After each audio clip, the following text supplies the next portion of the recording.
மனசு பதறது. அதனால நீ காயா இருக்கும்போதே கழிங்கிறதுக்கான தத்துவம் இது. நீ காயா கழிஞ்சதுக்கப்புறம் பார்த்துக்கலாம்னு சொல்லி விட்டுற வேண்டாம். காயா இருக்கும்போதே கழிஞ்சிரு. அது உனக்கு அழியும் போது ஒரு அழியாத துணையாக இருந்து உன்னுடைய உயிரை அது உயிர் தத்துவமா மனக்குடவர் உட்பட பரிமளர் உட்பட எல்லாருமே உயிருக்கு துணையாக இருந்து அடுத்த பிறவிக்கு அந்த உயிருக்கு ஆக்கத்தை தருகிறார் எல்லாருமே.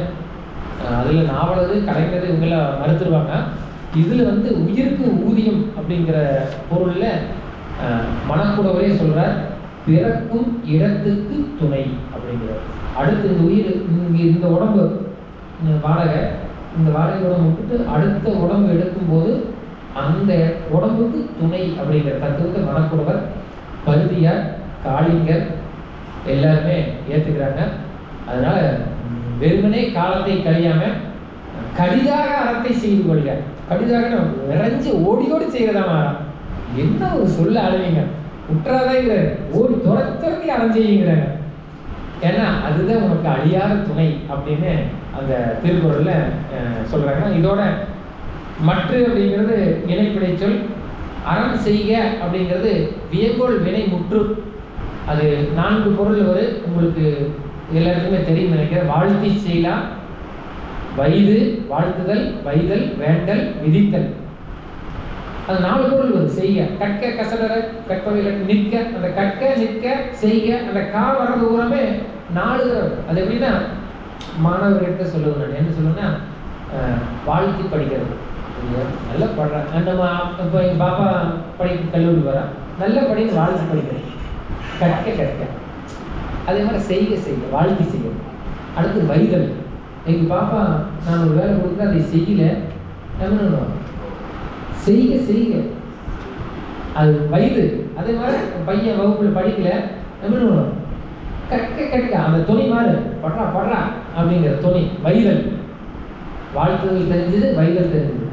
வேண்டல், ஒரு 35 மார்க் படுறா ராசா கற்க கற்க அப்படின்னு வேண்டது.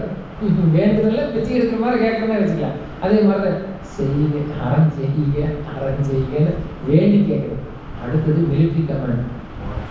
செய்ய தொலை ரைட், செய்ய செய்ய, கற்க கற்க, வாழ்த்துதல், வைதல், வேண்டல், விதித்தல். 4 பொருளையும் அந்த செய்யாமல் கற்காமல் அந்த கா பூராமே வியங்கோள் வினைமுற்று விகுதி.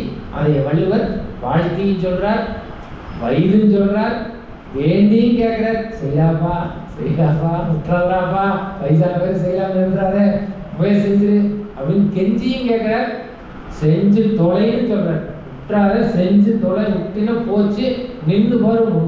பாகிஸ்தான்காரன் கூட நம்ம எப்படி எல்லையில் நிற்கிறோமோ அது போல நில்லுங்க. மிலிட்ரி கமாண்டோட சொல்ற இடங்க அந்த செய்க. அன்றறிவோம் என்னாது அறம் செய்க. மைக் மைக் மைக் சொல்லுங்க. மைக் இருக்குது, அங்கே இருக்கு, லைன்ல இருக்கு. இல்ல கொடுங்க, மைக் கையில் இருக்கு, கொடுத்துரு. இல்ல மைக் சொல்லுங்க.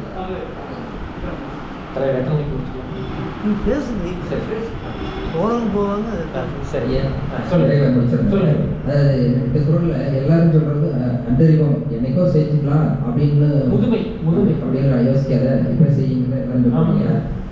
எனக்கு இது பொருள் படிக்கும் போதுலாம் வர்றது என்னன்னா, அன்று அறிவாம், அறிவன்று அறிவாம். அதைத்தான் ஒரே சொல்லுக்குள்ள கொண்டு வர்றதுக்காக அன்று அறிவாம் என்னாது அப்படின்னா சொல்லாத அப்படின்னு நினைக்கிறார். அப்படி சொல்லாத, இது புத்திசாலித்தனம், இது இப்ப அரைஞ்செய்யறது புத்திசாலித்தனம் இல்லை அப்படின்னு நினைக்கூடாது. அன்று அறிவன்று அறிவாம், இது 2 சொல்லையும் ஒன்றாக கொடுத்துக்கிறார் இல்லையா. அன்று அறிவாம், அன்று அன்றுனா இல்லை, அறிவன்று. அறிவு அன்றுங்கிறது வருது, அறிவாம் அறிவாம் இது அறிவு, இது புத்திசாலித்தனம். இப்ப செய்யறது புத்திசாலித்தனம் இல்லை அப்படின்னு நினைக்கிறேன். ஏன்னா எது சரின்னு நமக்கு இப்ப தெரியாது, அறிவுங்கிறது அப்டேட் ஆகி கொண்டிருக்கு.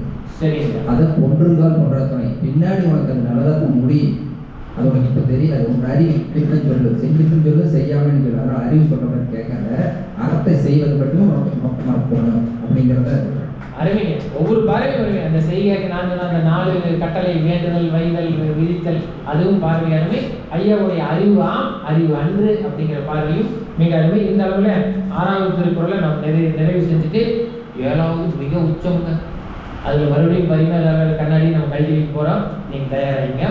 அறத்தாறு இதுவென வேண்டாம். அத்தனை பேருமே சொல்றது காட்சி அழகன் பரிமேலழகர் நீங்கள் படிச்சீங்கன்னா நீ பார்த்தாலே தெரியுதப்பா, பல்லக்கு உட்கார்ந்துட்டு போறவன் ஒருத்தன், பல்லக்கு தூக்கிட்டு போறவன் ஒருத்தன். அறத்தின் பயன் உட்கார்ந்துட்டு போறது, அறஞ்செய்தினா தூக்கிட்டு போறது. இப்படித்தான் பரிமேலழகர் சொல்றாரு. ஆனா நம்ம தமிழ் உணர்வாளர்கள், தமிழ் பேரறிஞர்கள் மிக அருமையா 3, 4, 5, 7, 8 இடத்துல, அதுல 3 இடம் அற்புதமான இடம். வேண்டாம் அப்படிங்கிறத எப்படி பொருள் கொள்ளணும் அப்படிங்கிறது திருக்குறளிலிருந்தே வள்ளுவருக்கு எடுக்கிறாங்க. அதை சொன்னவர் நம்முடைய தமிழங்கள் பெரிய கருப்பன் அவர் பேரு. மிகச்சிறந்த அறிஞர். தமிழர் வளர்த்த சமயம் ஒரு சின்ன நூல் எழுதிக்கிறார். அந்த நூல்ல வள்ளுவர் வேண்டாம் அப்படின்னா என்ன பொருள் சொல்றாரு? வேண்டான்னு தான் சொல்றாரு. அதுக்கு எடுத்துக்காட்டு சொல்றாரு. மலித்தலும் நீத்தலும் வேண்டாம். வேண்டாம் வேண்டாம்னா வேண்டாம்னு பொருள்தான். புணர்ச்சி பழகுதல் வேண்டாம். இந்த புணர்ச்சி பழகுதல் மிக அற்புதம். அது இன்னும் நாளைக்கு சாந்தி மிஸ் நீங்க அவசியம் கேட்கணும், அது பதிவாகணும். அது அந்த அதிகாரம் வரும்போது சொல்றேன். இப்ப வேண்டாம், இப்ப வேண்டாம். சரிங்களா? புணர்ச்சி பழகுதல் வேண்டாம். ஈட்டம் இவரி இசை வேண்டாம். சுழலும் இசை வேண்டி வேண்டா உயிரார். அது இதெல்லாம் வருது. மருந்தன வேண்டாம். வேண்டாம் வேண்டாம்னா வேண்டாம், தேவையில்லை. ஆனா இவங்க சொல்றதெல்லாம் அறத்தாறு இதுவென வேண்டாம். சிவிகை பொறுத்தானோடு ஊர்ந்தான் நிலைக்கு. எல்லாரும் இந்த பரிமேலழகரை சார்ந்த உடையவங்க எல்லாம் இப்படி சொல்றாங்க. இது பார்த்தாலே தெரியுதப்பா, அறத்தாறு இதுதானே தெரியுதப்பா அப்படின்னா. அவர் வேண்டான்னு சொல்றாரு வள்ளுவர். அறத்தின் வழி இது இல்லை அப்படின்னு சொல்றாரு. ஆனா இதுதான்ப்பா அறத்தின் வழி. பரிமேலழகர் எடுத்து காமிக்கிறார். இதை பாருப்பா, தூக்கிட்டு போறவன் பாவம் செஞ்சவன், உட்கார்ந்து போறவன் புண்ணியம் செஞ்சவன், இதை பாரு பாரு அப்படிங்கிறார். அப்போ இந்த இடத்துல நம்ம பரிமேலழகரை அவருடைய கண்ணாடி கல்வி வச்சுக்கிறோம். இவங்களுடைய தமிழர்கள் கண்ணாடி போட்டு பார்க்கணும். திருக்குறளுக்கு 600 கண்ணாடி 700 கண்ணாடி வந்தது. அது உங்களுக்கு எந்த கண்ணாடி கம்ஃபர்டபுள் கண்ணாடியோ அந்த கண்ணாடி போட்டுக்கலாம். அது உங்களுக்கு மனசு, உங்களுக்கு விருப்பமான. இந்த இடத்துல நான் தமிழர்களுடைய கண்ணாடியை அணிவதில் பெருமை கொள்கிறேன். சரிங்களா? மலித்தலும் நீத்தலும் வேண்டாம். அறத்தாறு இதுவென வேண்டாம். சரிங்க.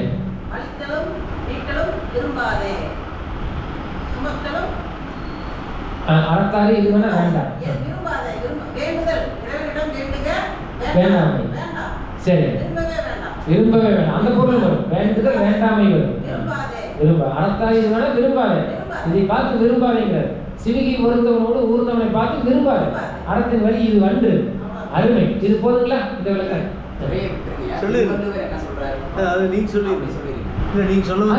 அறத்தின் வழி இது. தமிழர்கள் சொல்றத நான் புதுசாக சொல்லிட்டேன். அதை பார்த்து சொல்லாது. அவர் காலத்துல பல்லக்கில் உட்கார்ந்துட்டு போய்க்கிறேன், தூக்கிட்டு போய்க்கிறேன். அதை காட்சிப்படுத்தி பரிமேலழகர் அவர் புரிஞ்சுக்கல. அது வேண்டாங்கிறார். அறத்தின் பயன் தூக்கிட்டு போறதும், தீவினையினுடைய பயன் தூக்கிட்டு போறதும், உட்கார்ந்துட்டு இருக்கிறவன் நல்லவன் நல்வினையினுடைய பயனும் நினைக்கவே வேண்டாங்கிறார். அறத்தின் வழி இது அல்ல. எல்லாரும் அப்படி சொல்லிட்டு இருக்கிறாங்க. அறத்தாறு இது அன்று அப்படிங்கிறார். கவர்னர் சொல்றது பல்லாக்கை தூக்கி செல்பவனையும் அதில் ஏறி செல்வனையும் பார்த்து அறத்தின் வழி இதுதான் என்று எண்ண வேண்டாம். அதோட வேண்டாம்.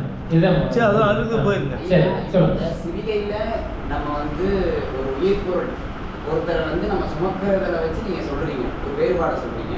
நான் இப்படி பாருங்க, சுமக்கிறத உயிரற்ற ஒரு பொருள் இருக்கு, சரிங்களா? உயிரற்ற ஒரு பொருள். அதை உயிர் உள்ள ஒரு 4 பேர் சுமந்துட்டு போறாங்க இல்லைங்களா? வள்ளுவருடைய நோக்கம் தான். உரைகள்லாம் நீங்க விட்டுருங்க. இது என்ன வேண்டாம். சிவிகை பொறுத்தானோடு ஊர்ந்தான் நிலை தான் சொல்றாரு. சிவிகைன்னு அவர் வள்ளுவரே சொல்றாருன்னா பிறகு நம்ம அதை காரணம் இல்லாம வள்ளுவர் எந்த இடத்துலயும் ஒரு சொல்ல போறோம். சரி, வெட்டிய சிவிகை எதுக்கு பொறுக்கிறாரு? அதுதாங்க. இப்போ ஒரு நடைப்பிடம்னு வள்ளுவரே ஓப்பனாவே சொல்றாரு. இந்த இடத்துல நீங்க ஒரு உயிர் உள்ளவர் இப்போ நீங்க உங்களுடைய பர்செப்ஷன் எப்படி இருக்கும் அப்படின்னா, ஒரு யாராவது ஒருத்தர் உட்காந்துருக்காங்க, அந்த காலத்துல அரசரோ இல்லை யாராவது ஒருத்தர் உட்காந்துருக்காங்க, அவங்கள இவங்க 4 பேர் தூக்கிட்டு போறாங்க. ஸோ அப்போ நீங்க அந்த கண்ணாடியில பாக்குறீங்க. ஸோ அப்படி பாருங்க, அந்த வந்து இப்போ ஒரு நடைப்பினம் போகாது நார்மலாக அது போய் இடுகாட்டுக்கு போகுமான்னு பார்த்தீங்கன்னா போகாது. அதை 4 பேர் சுமந்துட்டு போகிறாங்க. அப்போ அந்த 4 பேர் சுமக்கிறதும் அப்போ இந்த இடத்துல வள்ளுவர் வந்து அறத்தார் இது என வேண்டாம், சிவிகை பொறுத்தானோர் ஊர்தான் இடை தான் சொல்கிறார். அப்போ இந்த இடத்துல சிவிகைன்னு வள்ளுவர் சொல்கிறது அந்த காலத்தில் சிவிகை இருந்திருக்கு.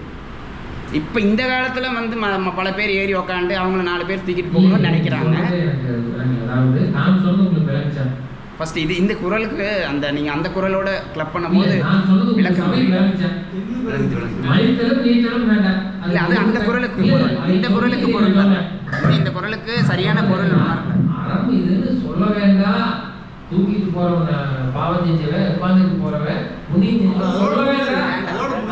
நான் சொன்னது புரிஞ்சு, நீங்க சொன்னது எனக்கு புரியுங்க, புரியுற மாதிரி எனக்கு சொல்லுங்க, அல்லது புரியுற பக்கத்துக்கு எனக்கு கொடுக்க கரெக்டாக போட்டுட்டீங்க சாமி. ஒரு இடத்துல நீங்க நான் போட்டு சாமி தமிழர்கள் போல வள்ளுவர் தமிழர்கள் பெரிய கருப்பன் என்ற தமிழர்கள் போல உரையாசிரியரை விட்டுட்டேன். திருவள்ளுவர் என்ன சொல்றாருன்னு நம்ம யோசிக்கணும். அவனோட ஆய்வுக்குட்பட்டது.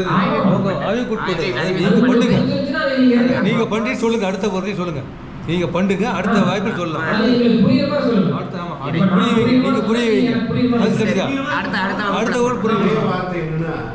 அறம் செஞ்ச இது அறம் செய்யல இது அப்படிதான் சொல்றாரு வள்ளுவர். அறம் செஞ்ச மேல உட்கார்ந்துறான், மேல உட்கார்ந்து தூக்கி போறான். அப்படி வேண்டாங்க, அதை பார்த்து சொல்லாதீங்க. எனக்கு வேண்டாங்க. அடுத்தது போங்க. அதுவே பொருள். சரி, அடுத்தது அது நானே எடுத்துக்கிறேன் பொருள். அடுத்து போறேன். வீழ்நாள் படாமை நன்றாற்றின் அஃதொருவன் வாழ்நாள் வழி அடைக்குங்கள்.